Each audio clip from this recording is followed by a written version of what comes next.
Squid game के season 2 का wait 11 मुल्कों के नेटफ्लिक्स के यूजर कर रहे थे, पर सीजन 1 के लेवल तक पहुंच पाना मुश्किल ही नहीं नामुमकिन लगने लगता है इसके सीजन 2 को देख के। जहां सीजन 2 के अंदर हमें 7 एपिसोड देखने को मिलते हैं, जिसमें से पहले 2 एपिसोड इस बारे में है कि संग जी हूं का कैरेक्टर किस तरह से वापस स्क्विड गेम में एंटर करता है। अब ऐसा करने के पीछे उसका क्या मोटिवेशन हो सकता है ये हमें 7वें एपिसोड में पता चलता है। पर पहले के 2 एपिसोड सिर्फ संग जी हूं के कैरेक्टर के ऊपर ही नहीं, पर बाकी के कैरेक्टर्स जो हमें गेम्स के अंदर और गेम्स के बाहर भी देखने को मिलने वाले थ्रू आउट उनकी कहानी को एस्टेब्लिश करने में जाते हैं, जिसके चलते हो सकता है कि आपको पहले 2 एपिसोड थोड़ा सा लेट डाउन फील कराए। तो पहला सीजन जिसको क्लास डिस्पैरिटी और कैपिटलिज्म को ध्यान में रखते हुए बनाया गया था, सीजन 2 उसके अंदर डेमोक्रेसी का लेवल भी ऐड करता है, जहाँ इस बार इन सभी प्लेयर्स के पास एक मौका है इस गेम को बीच में छोड़ के जाने का, और वो भी जिंदा। पर ऐसा करने के लिए उनको वोटिंग करनी पड़ेगी, और मैक्सिमम लोग अगर वोट करते हैं तो इन गेम्स को वहीं पे रोक दिया जाएगा। पर ऐसा हो पाता है या नहीं ये हमें थ्रू आउट द सीजन देखने को मिलता है। पर एक छोटा सा रूल ऐड होने की वजह से इस गेम के अंदर प्लेयर्स के बीच की पॉलिटिक्स और भी ज्यादा अच्छी तरीके से दिखाई जा सकती थी,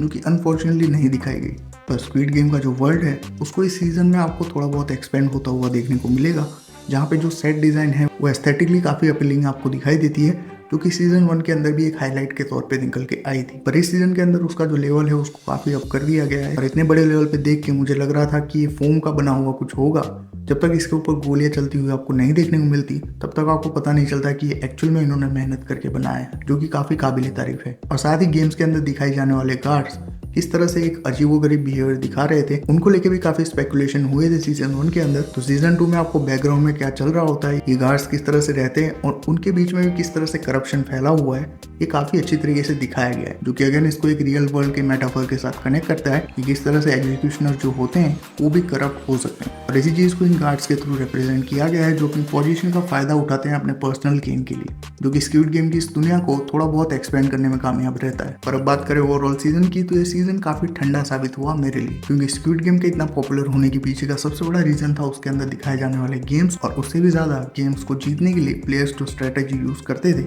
वो देखना काफी ज्यादा एंटरटेनिंग बन जाता था। पर यहाँ पे सबसे बड़ा नेगेटिव पॉइंट ही बन जाता है इसके गेम्स, जिनको कह सकते हैं कि क्रिएटिविटी के नाम पे सिर्फ ऐड किया गया है, पर उसके अंदर जो स्ट्रेटेजी वाला एलिमेंट था वो कहीं ना कहीं मिसिंग आपको लगेगा। जहाँ पहला जो गेम दिखाया गया है वो तो कॉमन ही है, यानी कि रेड लाइट ग्रीन लाइट, पर इसके बावजूद भी आपको थ्रिल और एंटरटेन करने में कामयाब रहता है। पर इसके बाद जितने भी गेम्स आपको दिखाए जाते हैं वो कहीं ना कहीं उस लेवल पे पहुंचने में नाकामयाब रहते हैं, क्योंकि इस बार किसी भी तरह की स्ट्रेटेजी ना यूज करते हुए प्लेयर्स जो है वो सिर्फ और सिर्फ अपने स्किल के ऊपर ही इन गेम्स को जीतते हैं, जिसको देखना इतना ज्यादा एंटरटेनिंग नहीं होता। और नेटफ्लिक्स अपने कंटेंट के अंदर इंक्लूसिविटी ऐड करने के लिए जाना ही जाता है, तो वो भी आपको इसमें देखने को मिल जाएगी। और साथ ही नेटफ्लिक्स की एक और प्रथा भी रही है, जो कि ये है कि नेटफ्लिक्स की जितनी भी सीरीज रही है वो ज़्यादातर 6 या 8 एपिसोड लंबी होती है, पर इस सीरीज को 7 एपिसोड लंबा रखा गया है। और इसको खत्म करने के बाद आपको लगने लगा कि इसको 8 एपिसोड लंबा होना चाहिए था, क्योंकि जिस पॉइंट पे या क्लिप हैंगर पे इसको छोड़ा गया है और आगे क्या होगा ये देखने के लिए 1 साल तक का वेट तो हमें करना ही पड़ेगा। इसके चलते आपको पूरी तरह से क्लोजर नहीं दे पाती। और साथ ही सीजन 1 का सबसे बड़ा सरप्राइज जो था